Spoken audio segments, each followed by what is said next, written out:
If someone had told me a year ago that my life, my carefully curated, meticulously ordered, quiet little life, would be upended by a quarterback, I would have laughed. Not a real laugh, but the dry, rustling sound I make when confronted with absurdity. My world was bound by the spines of books and the scent of old paper. His was defined by chalk lines and the roar of a crowd. We were not just from different worlds. We were from different galaxies, orbiting different suns.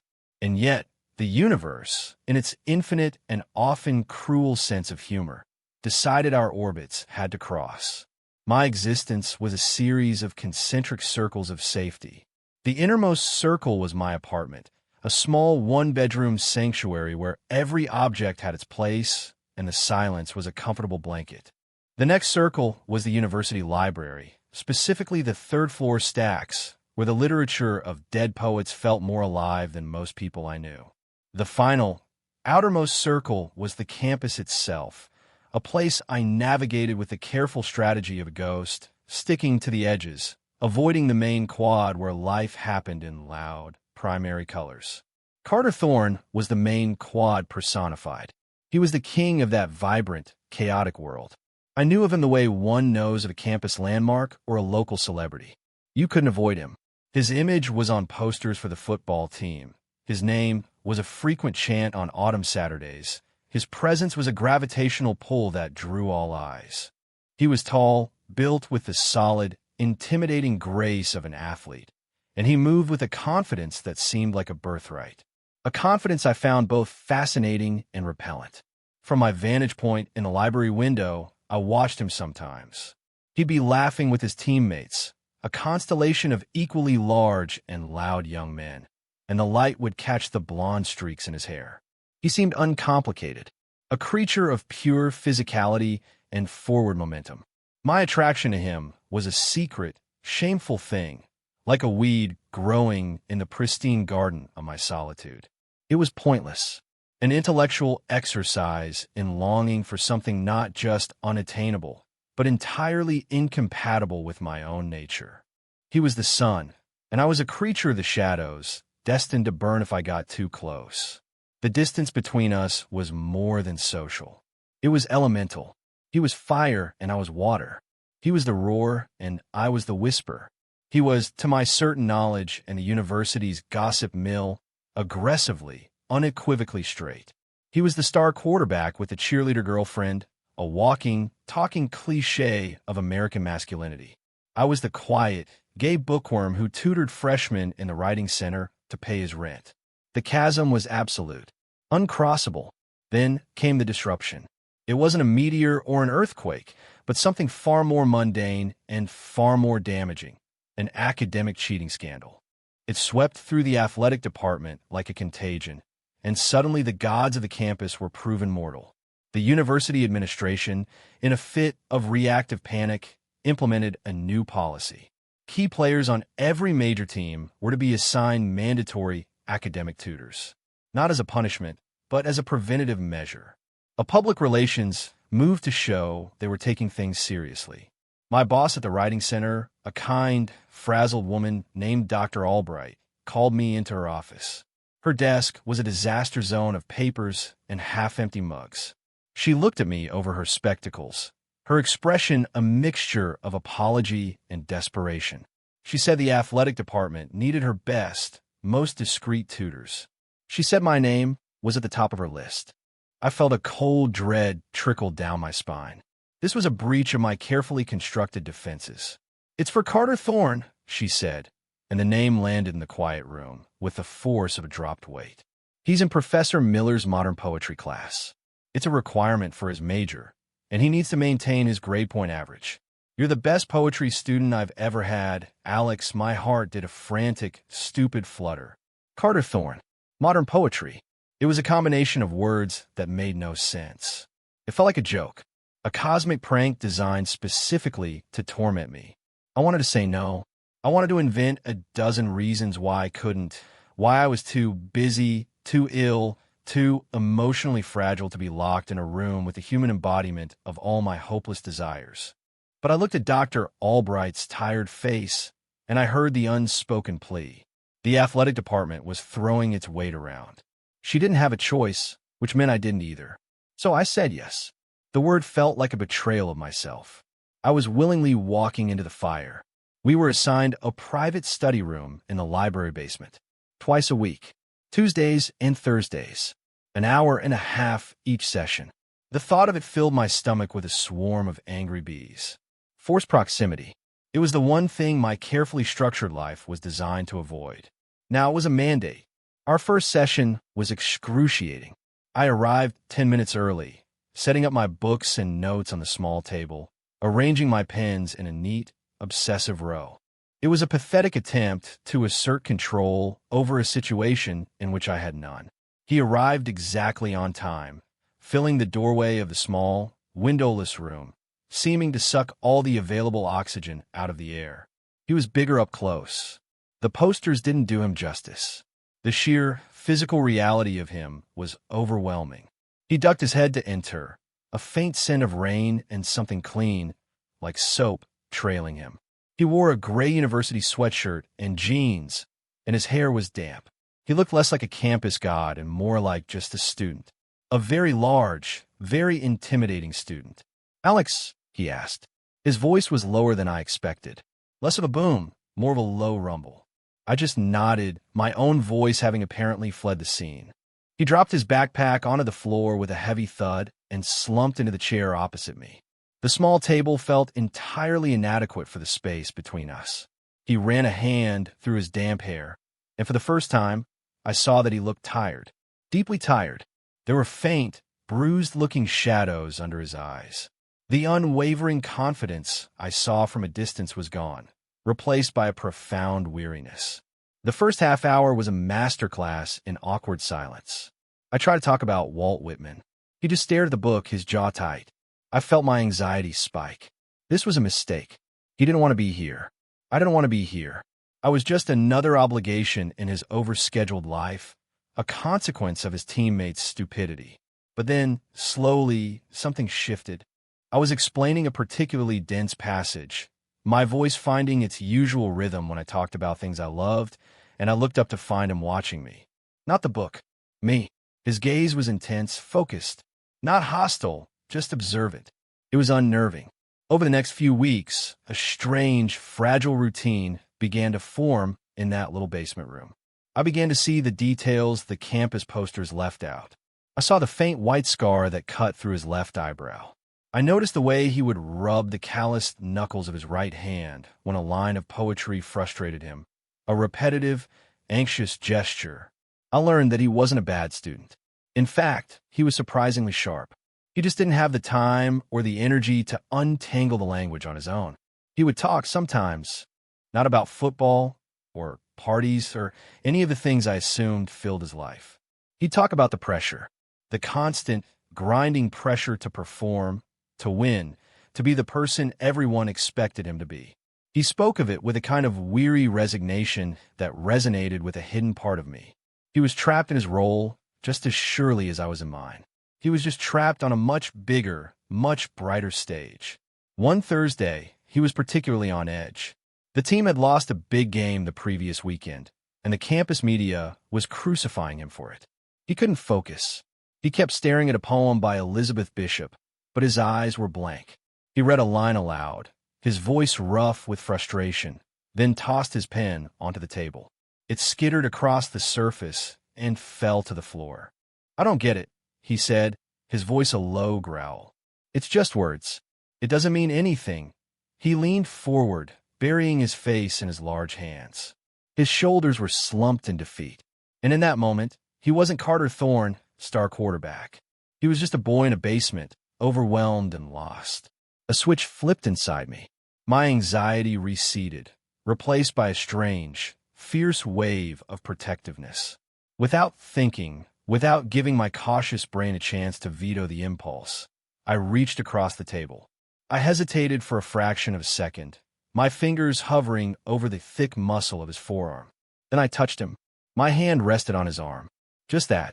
A simple point of contact. But it felt like grabbing a live wire. A jolt went through me, hot and sharp. His skin was warm beneath the cotton of his sleeve. He flinched at my touch, his head snapping up. His eyes, a startling shade of green I'd never been close enough to truly see before, locked onto mine. They were wide with surprise. The air in the room became thick, heavy.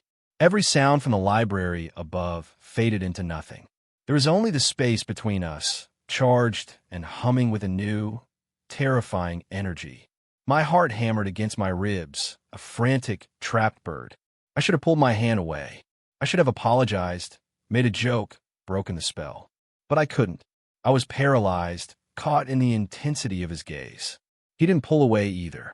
He just stared at me, and in his eyes, I saw not anger or disgust, but a raw, unguarded confusion. I finally snatched my hand back as if the contact had burned me. I tucked it under the table, clenching it into a fist. My face was on fire. I couldn't look at him. I stared down at my book, the words blurring into meaningless shapes. The silence that followed was different from our earlier awkwardness. This was a physical weight, a silence full of unspoken things. "Hey," he said, his voice quiet, rough. "It's okay." I risked a glance at him. He was still watching me, his expression unreadable. The dynamic between us, the carefully established roles of tutor and student, had been shattered. I had touched him, and in that touch, I had revealed something I'd kept hidden my entire life. I had revealed my own vulnerability, and in doing so, I had somehow been given a glimpse of his. The scandal that had brought us together wasn't over. In fact, it got worse. A key player, one of Carter's closest friends, was suspended for the rest of the season. The media frenzy exploded. Carter, as the team captain and the face of the program, was at the center of the storm. He had to face reporters, issue statements, hold his fragmenting team together. He started missing our sessions. First one, then another. He'd send a clipped, apologetic text, and I would sit alone in our little room, the silence a mocking echo of what had passed between us. I told myself it was for the best. The touch had been a mistake, a dangerous lapse in judgment. This distance was a return to the natural order of things. But my solitude, once a comfort, now felt like a punishment. His absence was a tangible thing, a hole carved out of my routine. The library felt too quiet. My apartment felt too empty. Then, one night it rained. A cold, miserable late October downpour that lashed against my apartment window. I was curled on my sofa, trying to lose myself in a novel, when there was a knock on my door. It was late after 11. No one ever came to my door, especially not this late. My heart lurched with a sudden, irrational fear. I crept to the door and looked through the peephole. It was him, Carter. He was soaked, his hair plastered to his forehead, rain dripping from his chin. He wasn't wearing a jacket, just the same gray sweatshirt he always wore. He looked wrecked, lost. He was just standing there in the hallway of my quiet, anonymous apartment building, looking like the sole survivor of a shipwreck. I opened the door. He didn't say anything at first, just looked at me. His green eyes were shadowed, haunted. The confidence was stripped away completely, leaving something raw and vulnerable in its place. "Can I?" He trailed off, gesturing vaguely inside. I stepped back, holding the door open. He walked past me into my small living room, dripping water onto my worn wooden floor. He stood in the center of the room, looking around at my meticulously ordered bookshelves, my single armchair, my small, neat life. He seemed like a giant in the tiny space, a creature from another world who had crash-landed in mine. "Sorry to just show up," he mumbled, not looking at me. He was rubbing his knuckles again. That nervous habit. "It's okay," I said, my voice barely a whisper. "Are you all right?" It was a stupid question. He was clearly not all right. He finally met my eyes. The look on his face was one of pure desperation. It was a look that bypassed all my defenses, all my fears. "No," he said, his voice cracking. I had to get away. All the reporters, the coaches, my dad." He shook his head, a shudder running through his big frame. "Everyone wants something. Everyone's yelling. I couldn't breathe." He took a shaky breath. I didn't know who else to trust those words. I didn't know who else to trust. They landed in the quiet space of my apartment and changed everything. The power dynamic, which had already been destabilized, now inverted completely. Here, in my sanctuary, he was the one seeking refuge. I was the one who held the key. I was the safe harbor. "Take off your sweatshirt," I said, the command sounding strange coming from my mouth. "It's soaked. You'll get sick." He obeyed without question, pulling the damp fabric over his head. Underneath, he wore a simple white t-shirt that clung to the hard muscles of his chest and shoulders. For a moment, I just stared, my brain short-circuiting at the casual intimacy of the act. I grabbed a towel from the bathroom and handed it to him. He dried his hair, his movements clumsy, exhausted. He sank onto my small sofa, which seemed to shrink under his weight. He didn't speak. He just sat there, staring at the rain-streaked window, looking out at a world that had become hostile to him. I made tea, my hand shaking slightly. I didn't know what to do, what to say, so I did the only thing I knew how to do. I offered him a small comfort. I sat in the armchair opposite him, cradling my own mug. The only sounds were the rain against the glass and the quiet hum of my refrigerator. The silence wasn't awkward or heavy anymore. It was companionable, a shared respite from the storm, both outside and within him. He finally started to talk. The words came out in a torrent, a confession whispered into the safe confines of my living room. He talked about the immense, crushing weight of expectation he'd carried since he was a kid. His father, a former college player himself, living vicariously through his son. The coaches who saw him not as a person, but as an asset, a tool for their own success. The fans who loved him when he won and vilified him when he lost. "I feel like a fraud," he whispered, his voice thick with unshed tears. "Like I'm playing a part. This person everyone thinks I am. The strong leader. The unflappable quarterback. It's not real. And I'm so tired of pretending. My heart ached for him." This was a loneliness I understood. A different flavor of it, perhaps, but the same fundamental isolation. The feeling of being trapped behind a mask, of performing a version of yourself for the world because you're terrified of what they'll see if you take it off. I know what that's like. I found myself saying the words surprising me as much as him. Feeling like you're on the outside, like you're invisible. Or, if people do see you, they're only seeing a projection, a stereotype. He looked at me, really looked at me, and I saw a flicker of understanding, a recognition. The chasm between our worlds was shrinking with every word, the vast distance collapsing into the few feet of floor between my sofa and my armchair. We were not so different. We were just two lonely boys hiding in plain sight. The rain kept falling. The clock on the wall ticked past midnight, then 1, then 2. We just talked. He told me about his fears. I told him about mine. He confessed his terror of failing, of letting everyone down. I confessed my terror of never being truly seen, of living and dying within the safe but sterile walls I'd built around myself. At some point, he fell silent. He was just looking at me, his green eyes searching my face. The air grew thick again, humming with that same energy from the library, but 100 times more potent. It was terrifying. It was exhilarating.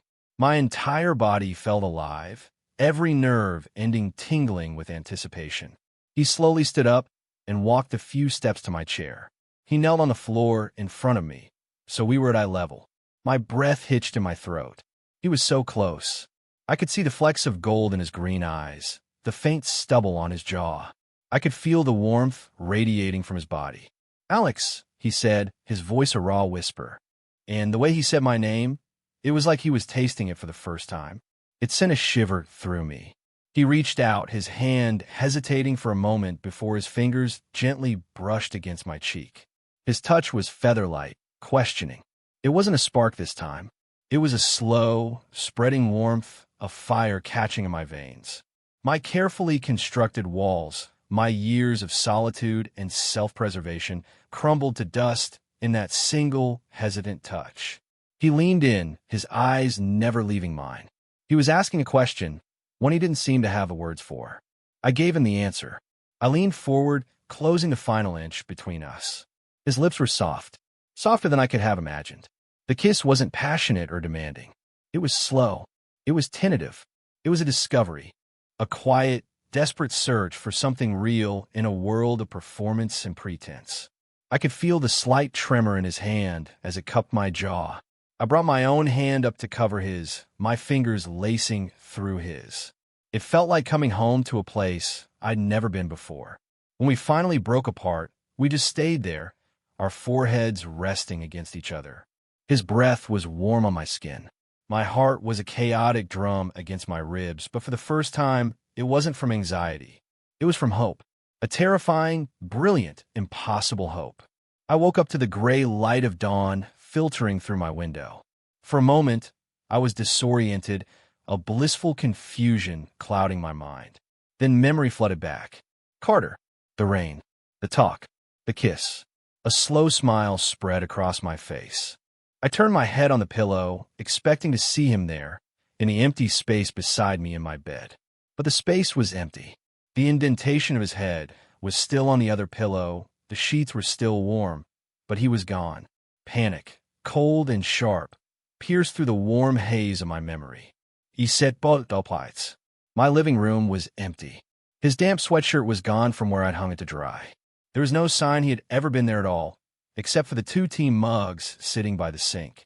I grabbed my phone from the nightstand. My hands were shaking. One new message. From him. Sent an hour ago. My stomach plummeted. I opened it, my heart pounding a sick, frantic rhythm. Thanks for last night. I gotta go deal with stuff. That was it. That was all. Thanks for last night. It was the kind of text you send after a one-night stand. Clinical. Distant. Dismissive. Every ounce of hope that had bloomed inside me withered and died. The bees were back in my stomach, a furious, stinging swarm of self-recrimination. What did you expect? A nasty little voice in my head sneered. He's Carter Thorne. He's straight. He was having a breakdown. You were a port in the storm, a moment of weakness, an experiment. Nothing more. The silence of my apartment, which had felt like a sanctuary just hours before, was now suffocating. It was tainted. The memory of our intimacy now felt shameful, a monument to my own stupidity. I had let him in. I had let down my guard, and he had fled at the first sign of daylight, leaving me alone with the wreckage. The next few days were a special kind of hell. I went through the motions of my life, but the color had drained from my world. Everything was gray and muted. The books in the library offered no escape. My solitude was no longer a comfort. It was a cage. And the worst part was the silence. No calls. No more texts. He missed our next scheduled tutoring session without a word. I saw him once from a distance crossing the quad. He was back with his constellation of teammates, laughing at something one of them said. He looked completely fine. He looked like the old Carter, the one on the posters, the untouchable campus god. He didn't look like the broken boy who had confessed his fears in my living room. He didn't look like the man who had kissed me with such desperate tenderness. It was like it never happened. Or worse, like it had happened, but it meant nothing to him. A knife twisted in my gut, sharp and cruel. I felt like a fool, a ghost at the feast of his life. I resolved to put him out of my mind, to rebuild my walls stronger and higher this time, to forget the feel of his lips, the weight of his hand in mine, to go back to being the person I was before. But it was impossible. The memory of him was a phantom limb, an ache for something that was no longer there. My quiet, ordered life had been shattered, and I didn't know how to put the pieces back together. His absence was a presence, a gaping hole in the fabric of my days. Another week crawled by. I had given up. I had accepted my status as a footnote in the grand, dramatic story of Carter Thorne. I was preparing for our next tutoring session, assuming he wouldn't show, planning to just sit in the room for the required time and then leave. I was packing my bag when there was a knock on my apartment door. My heart stopped. It couldn't be. Lightning doesn't strike twice. I stood frozen in my living room, my hand clutching the strap of my messenger bag. The knock came again, more insistent this time. I forced my legs to move, my mind a whirlwind of fear and a tiny, treacherous spark of hope. I looked through the peephole. It was him. Again. He looked even worse than the last time. He was pale, his eyes were bloodshot, and he looked like he hadn't slept in a week. The confident swagger was gone, replaced by a tense, nervous energy. He looked hunted. I opened the door. "Can we talk?" he asked, his voice hoarse. I wanted to slam the door in his face. I wanted to scream at him. I wanted to protect the fragile, wounded thing that was my heart. But I looked into his exhausted green eyes, and all the anger just evaporated. All I saw was his pain, and my own foolish heart betrayed me again. I stepped aside and let him in. He didn't sit down this time. He paced the small space of my living room like a caged animal. I stood by the door, my arms crossed over my chest, a defensive posture I didn't even realize I was taking. "I'm a coward," he said finally, stopping his pacing to face me. The words were quiet, but they echoed in the room. Why did, leaving like that, sending that text? It was shitty. There's no excuse. I didn't say anything. I just watched him waiting. He ran a hand through his messy hair, a gesture of pure frustration. "I woke up that morning," he said, his voice dropping lower, "and I was terrified. I've spent my whole life being what everyone else wants me to be. My dad's son, the team's captain, and for one night here with you, I wasn't. I was just me, and it felt," he struggled for the word, "it felt more real than anything in my entire life. And that scared the hell out of me." He looked at me, his eyes pleading for understanding. "So I ran. I went back to my world. I put the mask back on. I tried to pretend it didn't happen, that you didn't happen, but it was a lie. I'd be in practice, and all I could see was your face. I'd be in a team meeting, and all I could hear was your voice.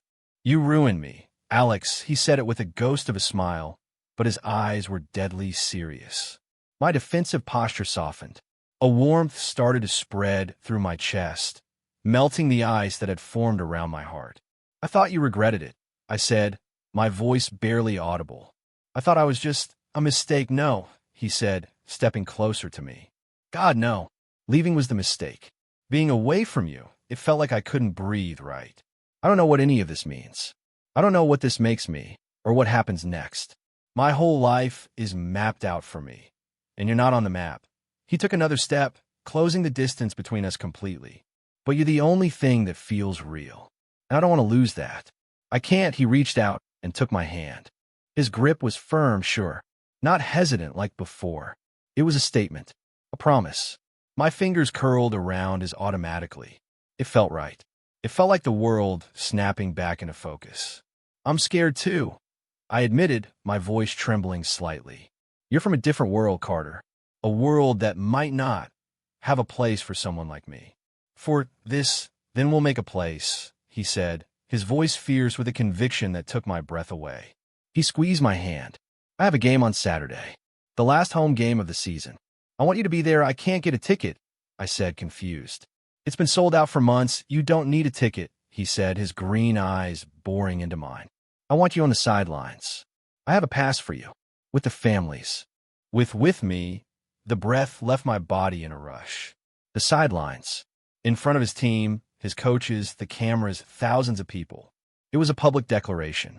It was an insane risk for him, a potential career ender, a social suicide. It was the most terrifying and romantic thing anyone had ever said to me. It was his symbolic gesture, an answer to all my unspoken fears. He wasn't going to hide me. He wasn't going to hide us. "Okay," I whispered. It was the only word I could manage. "Okay," he asked, a real, brilliant smile finally breaking through the tension on his face. It was like the sun coming out. "Okay," I repeated, a smile of my own finally reaching my lips. The weeks that followed were a blur of discovery. We carved out a new world for ourselves, a space that existed somewhere between his universe and mine. It started with that Saturday game.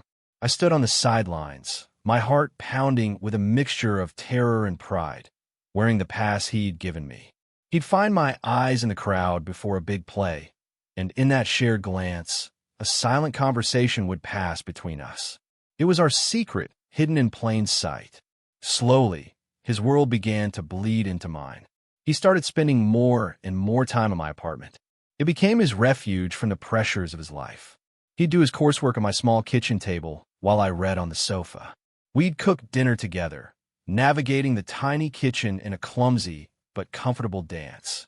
He filled my quiet space with his presence, not as an intruder, but as a missing piece I never knew my life had. The silence was no longer empty. It was full of him, and my world bled into his. He'd drag me to team dinners, introducing me simply as Alex, his friend, his tutor. The other players were wary at first, but Carter's quiet certainty was a shield. They saw that I made him less tense, that he smiled more. And that was enough for them. I learned their names, their positions, the intricate politics of the locker room. I found, to my astonishment, that I actually enjoyed it. I was no longer an observer behind a library window. I was a part of something. The anxiety that had been my constant companion for years began to recede. It was still there, a low hum in the background, but it no longer dictated my life. Carter's steady presence was an anchor in the choppy waters of my mind. He wasn't afraid of my overthinking, of my quiet moods. He just accepted them. He accepted me. And in his acceptance, I began to accept myself. One Sunday morning, I woke up to the smell of coffee. I rolled over in bed, the sheets tangled around my legs. The other side of the bed was empty, but this time, it didn't spark a flicker of panic. It was a comfortable, familiar emptiness. I pushed myself out of bed and padded into the kitchen. He was there, standing at my counter, wearing a pair of my gray sweatpants that were ridiculously short on him. He was pouring hot water into my French press, his brow furrowed in concentration. The early morning light streamed through the window, catching the blonde in his hair and turning it to gold. He looked so at home. So permanent. He looked up as I entered, and his face broke into that easy, beautiful smile. "Morning," he said, his voice still rough with sleep. "Morning," I replied, my heart swelling with a quiet, profound happiness. I walked up behind him and wrapped my arms around his waist, resting my cheek against the warm, solid expanse of his back. He leaned back into me, his hand coming up to cover mine. We stood like that for a long moment, in the quiet of my kitchen, with the scent of coffee blooming in the air around us. It was a simple, domestic moment, unremarkable, and yet it felt like the most significant thing in the world.